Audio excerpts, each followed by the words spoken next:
पुरुषोत्तम मास महात्म्य।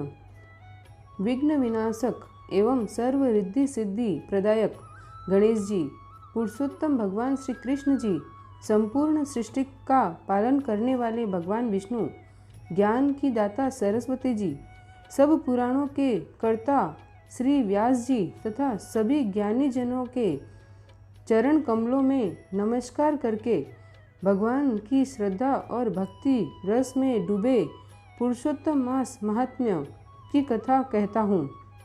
सभी पापों से मुक्ति दिलाकर इस लोक में सर्व सुख, धन, वैभव, रिद्धि सिद्धि और अंत में मोक्ष प्रदायक है, यह पावन कथा है। इतना पावन और महान है यह पुरुषोत्तम मास की।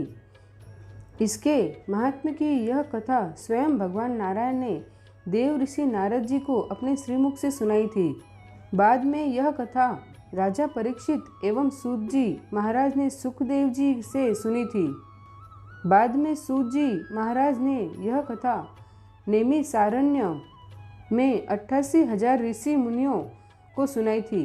उसी शास्त्रोक्त कथा का सरल हिंदी भाषा में रूपांतरण है यह पुस्तक। पुरुषोत्तम मास में व्रत, स्नान और इस कथा का नित्य श्रवण करने वाला प्राणी सभी पापों से मुक्त होकर अंत में पुरुषोत्तम भगवान के गौलोक में अनंत काल तक वास करता है और वह सदैव के लिए आवागमन के चक्र से मुक्त हो जाता है। यह स्वयं भगवान का कथन है। पुरुषोत्तम मास का श्रद्धापूर्वक सेवन करने वालों पर पुरुषोत्तम भगवान श्री कृष्ण, भगवान विष्णु और शिव जी परम कृपालु बने रहते हैं। पुरुषोत्तम मास महात्म्य का पहला अध्याय। वंदे वंदारु मंदारम वृंदावन विनोदितम वृंदावन कलानाथम पुरुषोत्तम अद्भुतम। कल्प वृक्ष के समान फलदाता वृंदावन में विनोद विहार करने वाले अनेक कलाओं के स्वामी श्री पुरुषोत्तम अर्थात भगवान श्री कृष्ण की मैं वंदना करता हूँ। एक समय बहुत बड़ा यज्ञ करने हेतु नेमिसारण्य तीर्थ में देवल, असित, रथितर, ऋभु, कपिल, रम्य, गौतम, मुद्गल, पैल, सुमंत, पिपलायन, सुमति, कश्यप, बुद्ध, बोधाय, वसु, कौंडिन्य, पृथु, हारित, धूम्र, जावाली, भृगु, अंगिरा, वामदेव, सुतीक्षण, सरभंग, पर्वत, आपतस्तंभ, मांडव्य, अगस्त्य, कात्यायन, कौशिक, गालव, ऋतु, अत्रि, वब्रु, ऋत्रत, शक्ति, शंकु, संकृत, पंख, विभांडक, गर्ग, कणायु, शनि, जमद, अग्नि, भारद्वाज, धूमप, मौन, भार्गव,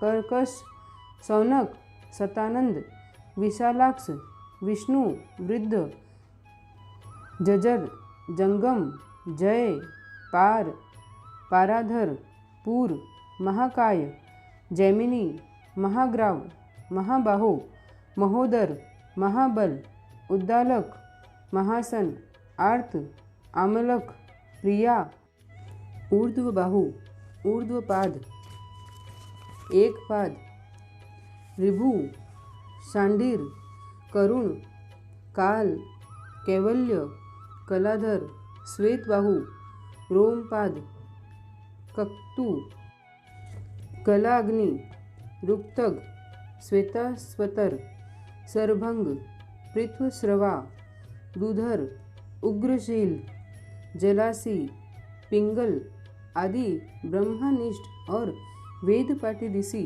अपने अपने शिष्यों सहित एकत्रित हुए। तीर्थाटन करते हुए सूत जी महाराज भी उसी समय अपने शिष्यों सहित नेमिसारण्य पधारे। उन ऋषि मुनियों ने सूत जी को देखा तो सभी एक साथ आदर के साथ खड़े हुए। मुनिगण हाथ जोड़कर बोले, सूत जी महाराज, आप चिरायु हो, आपके लिए यह मनोहर आसन है, इस पर आप विराजमान हो। इतना कहकर वे ऋषि मुनि बैठ गए।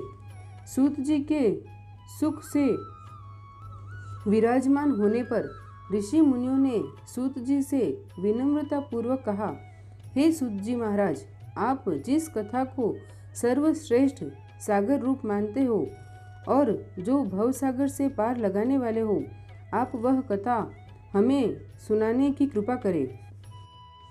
ऋषि मुनियों के विनीत भाव से कहे गए इन वचनों को सुनकर सूतजी महाराज ने कहा, हे मुनिगणों, मैं आपको ऐसी कथा अवश्य सुनाऊंगा।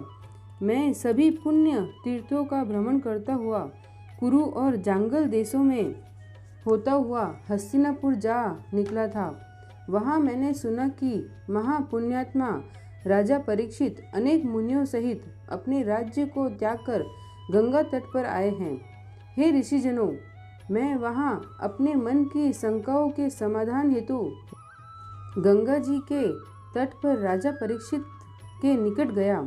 वहाँ पर मैंने भगवान के महातेज से युक्त प्रतापी महामुनि श्री सुखदेव जी के दर्शन का लाभ पाया। महामुनि श्री सुखदेव जी को जब अन्य ऋषियों ने दूर से आते हुए देखा तो सबके सब एक साथ हाथों को बांधे खड़े रह गए। श्री सुखदेव जी को उन मुनियों ने अपने बनाए हुए कमल कर्णिका के उच्च आसन पर विराजमान किया। ज्ञान के सागर सुखदेव जी महाराज उन आसन पर ऋषि मुनियों के मध्य उसी प्रकार सुशोभित हो रहे थे जैसे तारों के मध्य पूर्णिमा का चंद्र शोभा प्राप्त करता है। इनती श्री पुरुषोत्तम मास महात्म्य प्रथमो अध्याय संपूर्णम। राधे कृष्ण।